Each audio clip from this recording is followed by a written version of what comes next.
In a bathtub, John wakes up and realizes he has amnesia. He looks at himself in the mirror and notices a wound in his forehead. After putting on the clothes he finds nearby, he looks around the room for clues. John finds some keys and a briefcase with the initials KH.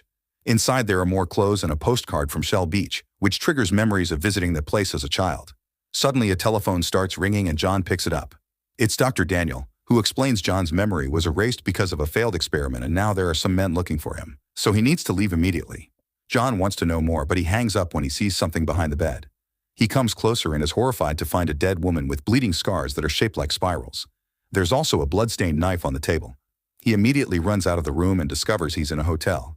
The elevator stops and reveals a group of pale, creepy beings known as the Strangers, so John runs downstairs.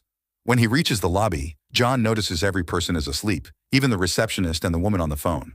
She falls when he opens the door as if she was dead. Suddenly the clock strikes 12 and everyone wakes up, not realizing they were asleep at all. The receptionist calls John by his name and mentions he paid for 3 weeks, so he'll need more money if he plans to stay longer. After quickly checking the reservation book to learn his own name and address, John leaves the hotel without paying and throws the suitcase in the river. As he walks through the streets, he notices that his fingertips have spirals on them. In the hotel, the receptionist goes to John's room to empty it and is pushed against the wall by the Strangers, who have found a mysterious syringe on the ground. They ask about John, and when the receptionist says he left, they touch his face to put him to sleep. Meanwhile, Emma is working as a singer at a bar. After her performance, a coworker tells her a guy left a card for her saying he was her husband's doctor. Emma follows the address and meets Daniel, who is experimenting with a rat in a maze. Emma is John's wife and she hasn't seen him in 3 weeks after a serious fight. Daniel says John is going through a psychotic break and has complete memory loss, so he may be delusional and even violent. He thinks John will contact Emma soon and wants her to call him as soon as that happens. Soon Inspector Frank and a few cops arrive at the hotel to investigate the murder. This is the 6th naughty worker with spiral scars in the last month, and now John is the main suspect. Detective Eddie tries to join the investigation, but the cops quickly kick him out because he keeps talking about some strange beings watching them, so they think he's crazy. Later at the police station, Frank gets the fingerprint results and notices their spirals. At that moment, Emma arrives to report her husband is missing and Frank has to tell her John may be a killer. Back to John. He enters a restaurant that looks familiar and the server immediately recognizes him because he forgot his wallet a few days ago. The server puts the wallet behind one of the many food windows, but John doesn't know how to operate them. At that moment, 2 officers come in and John gets so desperate that he activates some kind of mind power that breaks the window open. After taking his wallet, he tries to leave the restaurant, but he's stopped by the cops. As they ask questions, a woman called May comes in and says he's with her, so the cops let them go.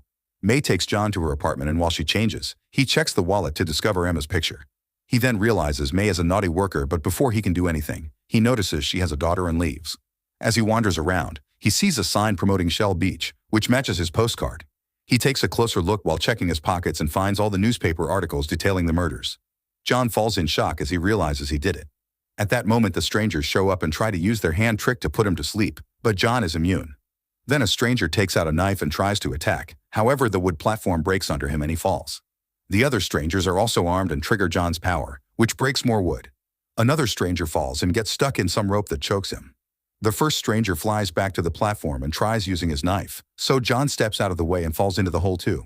He holds onto the rope and the weight affects the sign's gears, which causes part of it to fall and cut the stranger's head open. The resulting noise makes the last stranger feel unbearable pain. When John climbs back up, he sees a gooey creature come out of the dead stranger and the noises it makes as it dies blow up the lights. John uses the chance to quickly run away. Later at the stranger's hideout, they discuss John's power. They say he's capable of tuning and that something called imprinting didn't work. Daniel hasn't called them with any news, so they decide to search for John themselves. At home, Emma comes out of the shower and is shocked to find John waiting at the table. He doesn't remember her. He only came to this address because he read it in the hotel book and the keys worked. Emma gives him Daniel's card before explaining John left their place after discovering she was having an affair. John tells her that he was with May and didn't get any violent thoughts, so he doesn't think he's the killer. When he looks out the window, he notices a police car and immediately runs away, but Frank appears in the corridor to arrest him. Emma pushes Frank to distract him and John jumps to the lower floors to escape faster. As Frank jumps to chase him, John finds himself in a room with no exit. However, a door magically appears on the wall and John gets to leave the building. When Frank arrives at the same room, the door is gone, but he finds Daniel's card on the ground. Afterward, John takes a cab and notices the driver has a souvenir from Shell Beach, so he asks how to get there. The driver feels confused because he can't remember the beach's location even though he's been there many times. The cab drops John at Daniel's building and he watches Frank trying to interrogate the doctor, but Daniel doesn't give him any information. After Frank leaves, John begins following him. Moments later, Daniel is in the bathhouse when he's approached by a stranger who shows him the syringe he found in John's room. Daniel explains he tried to imprint John, but he woke up and knocked the syringe off his hand before running away. He assures the stranger that John doesn't have any memories, only glimpses, but the stranger worries because John can tune, which means he has the same power as strangers do. The man decides they won't imprint John and they must catch him for another purpose. While they chat, John is sneaking around and hearing everything. He checks Daniel's suitcase and sees the syringes. On his way out, the stranger changes the location of the pool ladder just to make Daniel swim more. In the meantime, Frank visits Eddie, who keeps drawing spirals on the walls. Eddie went crazy after working on a very strange case, and now he says he spends his days riding the subway in circles. He claims he thinks in circles too and mentions that there's no way out. Memory problems are also part of his issues, not to mention he doesn't think the woman in the house is his real wife and doubts the identity of everyone he knows. When Frank asks about the case, Eddie freaks out, saying there never was a case and it's all a big joke. Moments later, John watches Daniel approach an old building and a door appears for the doctor to come in, but John can't follow him anymore. Inside, the strangers are cataloging different objects and Daniel uses them to create a serum that alters memories. Suddenly, the strangers make him float and demand to know why John wasn't asleep in the hotel. Daniel has no idea, but he theorizes John is adapting and evolving. He blames this on the human soul, which is what the strangers are looking for. Since it's about to be midnight, all the strangers gather in the middle of their hideout and wait for their big clock to strike 12. When it happens, every person in the city instantly falls asleep and every machine stops working, including cars and clocks. John is the only one awake and freaks out when he sees the world freeze. He tries to wake the people up but nobody reacts. In the headquarters, the strangers announce it's time to tune and activate a machine that makes dozens of tall structures come out of the ground all over the city. Then John sees the strangers and Daniel come out of the hideout with the bodies of sleeping humans, who are dropped at different buildings and get a serum injection in their foreheads. The building rooms change when these people get the injection, giving them a new life. Some of them get richer, others get a new job. Even the kids are affected by this. When Daniel is done, John catches him on his way out and starts shaking him, demanding an explanation. Since Daniel refuses to answer, John gets angry and accidentally activates his powers, which send Daniel flying. An impressed Daniel tells John he has the tuning, which is the power the strangers use to make the buildings change. He offers to help him control it, but at the moment the strangers come out and John has to run away. In the headquarters, the clock is put away and the city awakens. The people who were injected now believe the memories from the serum have been their real lives all along. As he wakes up, Frank notices there's a spiral in his coffee that looks exactly like John's fingerprint. The following night, Daniel creates a new serum that contains John's memories, which should allow them to track his movements. Mr. Han volunteers as a test subject, so he's tied up to a device before Daniel injects him. Han's body squirms as his brain is overwhelmed with John's memories of his entire life, but he survives the experience and is ready to hunt. Afterward, they float through the city and break into May's house to ask her about John, taking out a knife to make her talk. Meanwhile, John reads the back of the postcard and notices it's signed by someone called Carl Harris, whose name matches the initials on the suitcase. He looks for the name in the yellow pages and finds an address, so he gets directions from a newspaper stand and takes the subway. During the trip, he finds Shell Beach on the subway map and immediately changes lines to go there instead. However, no matter what subway he takes, he can't find a way to reach the outer stations. Eddie is nearby and hears John talk to a guard, so he points out there's no way to leave the city, which he knows because he's already tried. He explains he used to be a cop, but the strangers like swapping memories and professions among people, yet they aren't aware of this. Eddie remembers because he woke up in the middle of the process just like John did, and now he announces he's found a way out. John watches in shock how a train finishes the poor man. Moments later, the strangers follow John's tracks to Emma's home. Mr. Han finds her watching the river and they have a philosophical conversation about memories making humans who they are. After getting more visions of John's life with Emma, Han leaves. Remembering John's story, Emma goes to May's apartment, where she finds her dead with spiral scars. She's about to run away when she's suddenly caught by Frank, who now suspects her as well. Then they find May's daughter hiding under the bed and a drawing representing the stranger's arrival.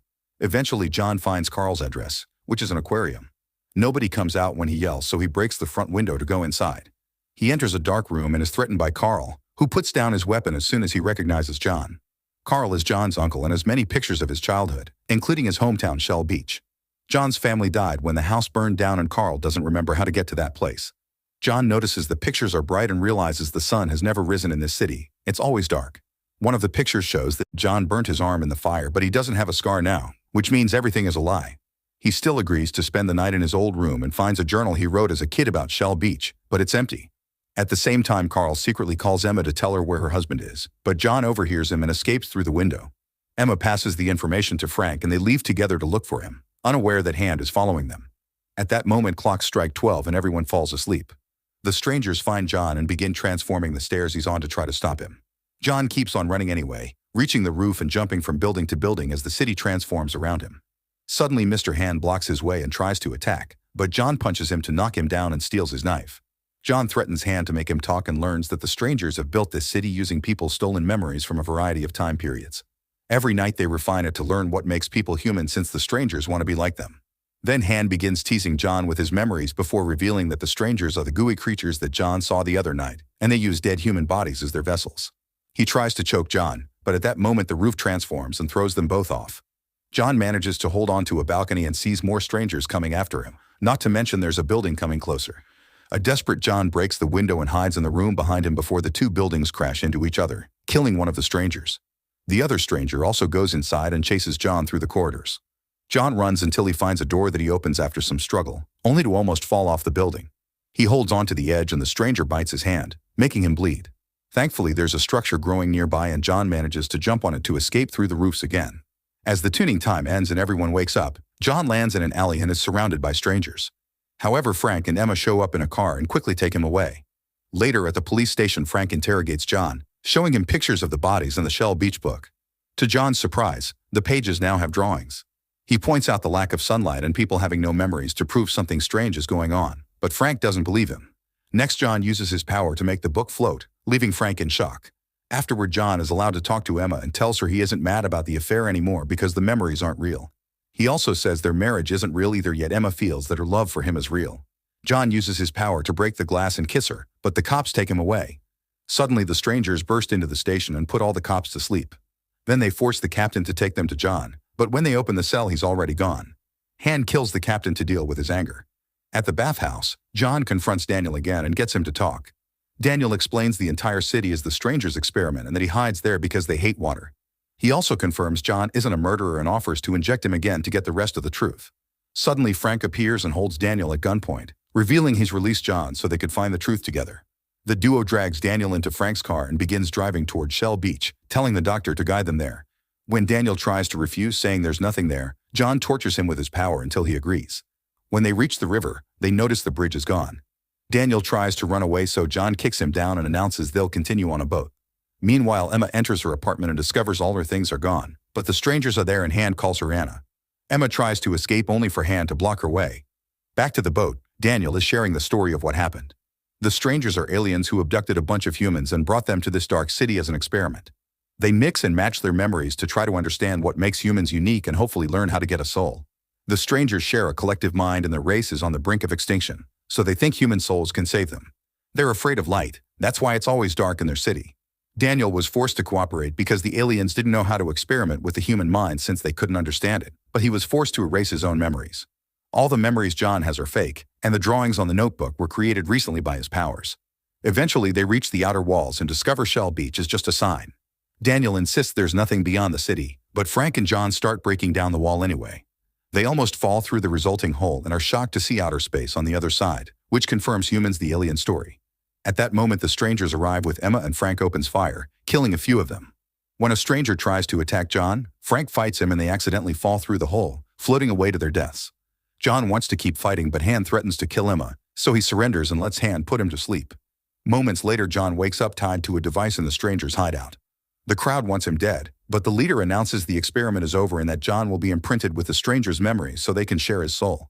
Daniel pretends to start the process, but instead he injects a series of memories that show the doctor teaching John how to control the tuning and use his power to its full capacity. Suddenly, John opens his eyes and destroys the device with just a thought.